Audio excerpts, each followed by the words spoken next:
Good morning, and welcome to another quarantine special. Short little video for you guys. This a lot of people have been liking me putting up stuff just to keep something fresh and something other than what's been on the news. So this is for you guys. And yes, if you notice, I am wearing a Mayaguez Indios shirt, and it says Medalla. So all you Boricua out there, you know what Captain Tim likes. Big fan of Medalla. Anyway, so on our way back from New Haven, I shot a video coming back. I didn't think you guys wanted to see the same things again, but a lot of comments said like to see the trip in coming back through the East River the other way. The sun was going down. I didn't think it was going to work, but it looked like the camera did a little bit better than I thought it would. So hopefully you'll like that. And a bunch of people have been asking for me to shoot some more stuff at night. Unfortunately, the equipment I have doesn't really work really well at night at all. Last night was a beautiful night. There was hardly a breath of wind, and the air was crisp and clean, and the city looked great, all lit up, and none of that showed up on the video. But I did put a little bit of it on the end one when I was taking our barge to the mooring, and so you can see a little bit of that. If you can't see anything, I apologize. Best I can do. I'm trying to work on it, trying to get better. So hopefully, as things evolve, I've been spending all my money on data fees. The unlimited plans aren't exactly unlimited in this area, so I've been trying to upload these videos to get them to you. Cost a little bit of money, but I think that it's worth it with all the positive feedback I get from you guys. So that's what I'm doing. I've just ordered, actually, I think some of them are at our office. I haven't got them yet, but I ordered some new microphones and new vlogging setup. So I am trying to invest in the channel, and someday I'll get a camera that hopefully will work better at night, so you can see how beautiful things are at night in the city. I say I'm not really a city guy. I work in New York, but I live in the country. But the city from the water view is something to behold at times. All right, so I hope you enjoy the video. Please stay safe, stay healthy. Thank you again, and every time you guys like, and if you haven't subscribed, please do subscribe. It's a quick and free way to support the channel, and I really appreciate it. And, all your comments are great. They give me a lot of ideas to keep putting up content for you. So keep them coming. Thank you. As you can see, it was a beautiful night coming back. We've just made it around North Brother Island. This is the Bronx on the right-hand side, and you're going to see Lawrence Point Powerhouse up there on the left-hand side. Sunken Meadow to the right. Now what happens here is that the VTS, the Vessel Traffic Services, has contacted me and told me that I'll be meeting an opposing municipal tanker right at the gate, right at the same time I'm going to be there. So what I've done is slowed down, and I'm just kind of killing time here, waiting for him to get closer to the gate, and once he gets through, we'll be all good. I think I come up here, eventually you can see my wake there is starting to overtake the barge because I'm slowing down so much. I'm trying to give him some spot. You'll see that I kind of get a little out of shape here, but that's just because I'm just letting the wave bleed off the barge. As he comes around the corner, I'll straighten it out again. But he's called me, and he said he wanted to make sure, is he going to see me on this side or that side? I told him I'd hold up for him, and you'll see him come by here very soon.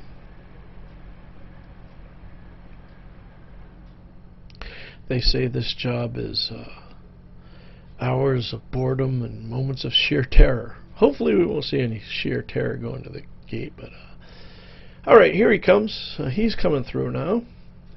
Now this bridge right here, the Hellgate Railroad Bridge, there's something special about it. Somebody actually figured this out in the comments too, which is kind of cool. I read something about it a while ago saying that it's the sister bridge to the Sydney Harbor Bridge. I thought that was kind of cool. And they also said that they say that if man vanished from the face of the earth, and over time, without people doing maintenance on the bridges, all these 8 bridges in the East River would fall down. But they said the last one standing would be that one because of the way it's designed. But now we're coming along around. The Harlem River is going to be right up to the right-hand side. Mill Rock over there as well. Hallett's Point right to the left. Straight ahead is Gracie Mansion, where the mayor stays, the mayor of New York. A little bit to the left is Roosevelt Island.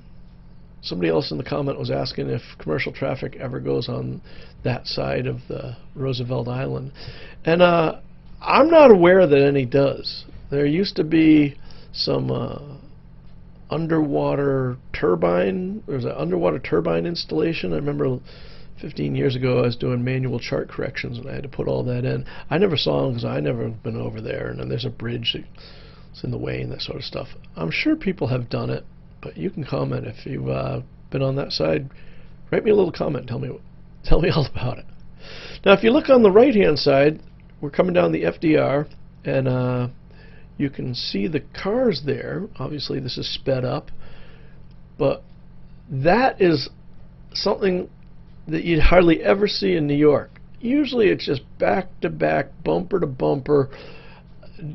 Traffic's at a standstill usually this time of night. And, I think people are really everyone's trying to do their part while living in the hot zone over here. But now we're coming up to the 59th Street Bridge. Some people know it as the Queensboro Bridge. And there's a tram car that goes, overhead cable car. That in my last video, somebody even noticed that it was just going by as I went underneath it. That was kind of cool, but it didn't happen this time.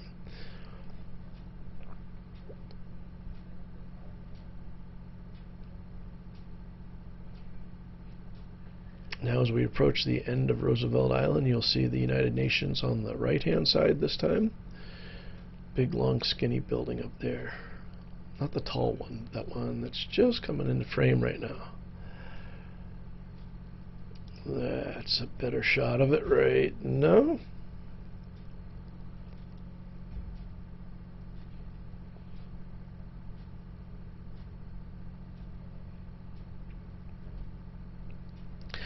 Now I was hoping that when I lined up on the Poorhouse Flats that you'd be able to see the range lights. Some people really seem to like the my other video that had the charts in it. And I was going to show you the range lights on this and how we use the range lights. But because this is a time lapse, it doesn't, it didn't line up right. You can kind of see something blinking over there, probably around 11, 10 o'clock, 11. You'll see when I make it a little turn here. But because I've been talking to my dispatcher at this point, and my dispatcher is changing where we were going to go, he told me to slow down. So instead of going down the Poorhouse Flats range, I took the Poorhouse Flats, which is over here by the 14th Street Powerhouse coming up on the right-hand side. And I kind of get out of everyone's way. There's plenty of water underneath us. We usually take I usually take the main channel there when I've got a loaded barge. This is a light barge, and trying to kill a little bit of time until the orders come in of where I'm going to put this thing. So you'll start seeing the video slowing down more and more as I'm waiting for the phone to ring back. Those buildings on the left-hand side, for years there used to be the big Domino sugar plant there, for years and years and years. But I guess a while ago, Domino's sold that and they made it into condos and high-rises and all kinds of stuff. And Domino's relocated in this area. They moved all their equipment over to their spot up on the Hudson River in Yonkers. I worked for another company. I used to take sugar from Florida up there.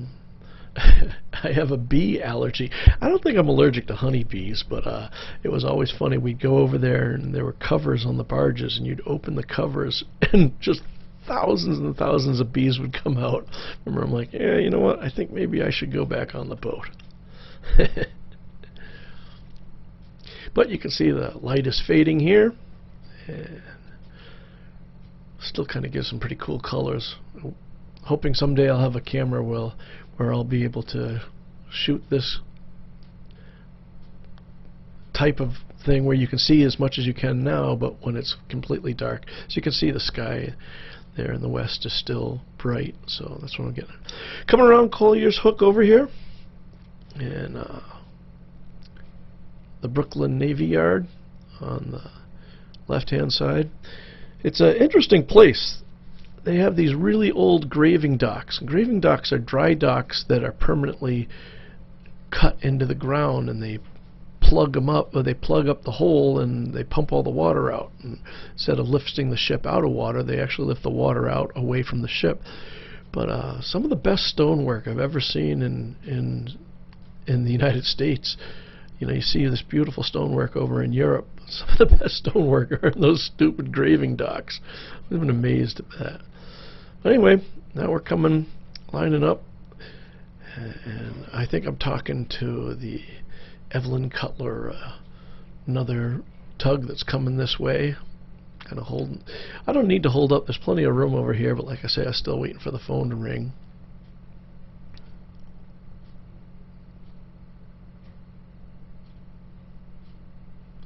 One thing that you'll notice, here comes a light tug that was just passing me. We say light tug, meaning he doesn't know. Here comes the Evelyn Cutler right now. You see the two little white lights on the mast? When you see two white lights at night, that means that somebody's either pushing in push gear or made up alongside. If there's three white lights in this area, that's what we use when we're telling everyone we got a barge stretched out on the wire. Now we're coming under the Manhattan Bridge, and the Brooklyn Bridge is in the distance there. You can see the big thing, the big tower with the light on it, the big skyscraper on the right-hand corner right now. That's the World Trade Center. Now we're coming up to Wall Street and eventually around the Battery. But we're going to make a left-hand turn and head down the buttermilk and kill some time while I'm waiting for somebody to take a barge off of our mooring. And then we'll go and put this barge to the mooring. Fortunately, like I say, the light is going to fade and fade and fade. So anyway, this will be a reason why you can see why I don't shoot a lot at night, because there's not a lot to see. Anyway, so now after what we call stemming, which means we're just sitting there floating against the tide for about an hour and a half, now I come up to our mooring. And the barges are about 180 degrees out from the way I'm situated. So I have to spin around, bring it over, and try to get this thing back up here. As you see that wobbling, that's because I'm twin screwing right now, and the big wheels are cavitating, so the upper wheelhouse shakes a little bit. So that's why you're seeing that wobble. Now what you can't really see is I'm bringing the bow over so that the bow meets, and the tankerman and the deckhand put a bow line up, and then I squeeze the stern over and we try to get a stern line on. But that's it. Hope you guys enjoyed it. Stay healthy and stay safe. Thank you so much for watching, you guys. Be good.